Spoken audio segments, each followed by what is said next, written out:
And best in show is Chiama River Sessions by Rachel Pearson. Ta-da! So this was a piece that just stood out to me so much because of its uniqueness. I went back to this piece far more than any other painting in the show. And it's because I really wanted to try to understand it.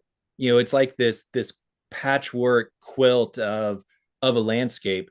And as I looked at it time and time again, there were new things that I would sort of discover. So, for instance, in the upper left hand corner there, it looks to me like that's a value card. Those little value cards with the cutouts, which the artist probably would have used out there plein air painting to try to understand the values. So it's this interesting connection and combination between materials and the artist process and the landscape itself. So you have that. You have the easel on the left hand side with the piece there. You have that really interesting kind of road barrier, the metal road barrier in the bottom right hand corner, and then you have the palette sitting there, and then it almost looks like, now I'm just noticing this for the first time, there's like a second easel in the bottom right hand corner. I never noticed that before. So even now, I've probably looked at this piece 15 times. I'm still seeing new things that are really drawing me into it and wanting me to explore. So this is where, as I said earlier, like developing a conversation with the viewer. Like, you don't need to explain everything fully. Like, you want to leave some mystery. You want to leave a reason for the viewer to come back to a piece. You want them to fill in the story of the painting. And then as you go into the scene itself, it looks like there's almost like three different rivers that are in here.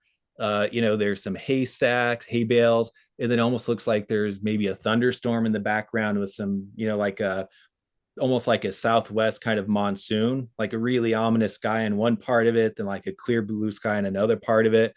So I was just absolutely intrigued and kind of mesmerized by the way that the artist handled this piece.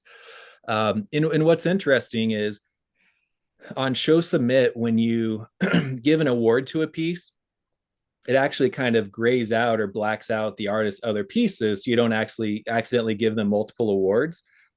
In this piece was completely different from the other piece that the artist submitted. Like, that was a more traditional landscape, beautifully handled, but it wasn't, to me, it didn't go out on a limb. It didn't take a leap like this piece did. This could have been a piece, honestly, where another judge may not have given it an award at all. But it was just something about it, just again drew me back time and time again. I just think it's such an interesting piece. I'd be curious how large it is too. I could see this being really impactful as like a nice big, like 24 by 32 or something like that, where you could really get up close to it and really kind of explore each of those sort of individual paintings. It's like 6 or 7 paintings in one. So I think it's phenomenal, and it was really the standout piece for me. I almost gave it, at one point I had it in second place, and then I looked more at it, and then I moved it up to first place, and then I started questioning myself because I thought, well, gosh, am I being kind of silly giving this piece the best of show award? But then by the end of it, it was like, no, to me, this was the most intriguing, the most sort of overall most successful piece that I saw in the show. So I loved it. So congrats to the artist. Thank you so much, Jacob. Congratulations, Rachel. It's a very unique piece, very strong and mesmerizing. I Mm-hmm. hope you guys will take time to enjoy it later on the website. And thank you for your comments, Jacob. That was Absolutely.